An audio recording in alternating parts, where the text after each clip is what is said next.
Height പേടിയുള്ളവർ ഒരു സൈഡിലേക്ക് അങ്ങോട്ട് മാറി നിന്നോട്ടോ. അവർക്ക് പറ്റിയ പണിയല്ല ഇത്.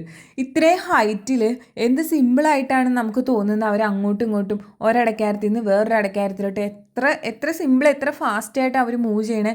ഇതേപോലെ ഇത്ര ഡേഞ്ചറസ് ആയിട്ടുള്ള ഒരു പണി നോക്കി നിൽക്കുമ്പോൾ തന്നെ നമുക്ക് പേടിയാവും. വയനാട്ടിൽ ചേച്ചിയുടെ വീട്ടിൽ പോയപ്പോൾ കണ്ടതാണിട്ടത്. നമ്മുടെ നാട്ടിലൊക്കെ അടയ്ക്കാറുണ്ടെങ്കിലും ഞാൻ ഫസ്റ്റ് ടൈം ആണ് ഇങ്ങനെ അടയ്ക്കാരത്തിൽ കയറി നിന്ന് അടയ്ക്ക പറിക്കുന്ന ആൾക്കാർ ചെയ്യുന്നത് ഞാൻ ഫസ്റ്റ് ടൈമാണ് കാണുന്നത്. അതുകൊണ്ട് തന്നെ ഇവർ ചെയ്യുന്ന ഓരോ കാര്യങ്ങളും എനിക്ക് ഭയങ്കര എക്സൈറ്റ്മെൻറ്റോടെയാണ് ഞാൻ നോക്കുന്നത്. അടയ്ക്ക മൂത്തിട്ടുണ്ടോ എന്ന് എങ്ങനെയാണ് ചെക്ക് ചെയ്യണമെന്ന് വെച്ച് കഴിഞ്ഞാൽ ഓരോ അടയ്ക്ക പറിച്ചിട്ട് അത് കടിച്ചു നോക്കും. അപ്പോൾ അവർക്ക് മനസ്സിലാവും അത് മൂത്തിട്ടുണ്ടോ ഇല്ലയോ എന്ന്.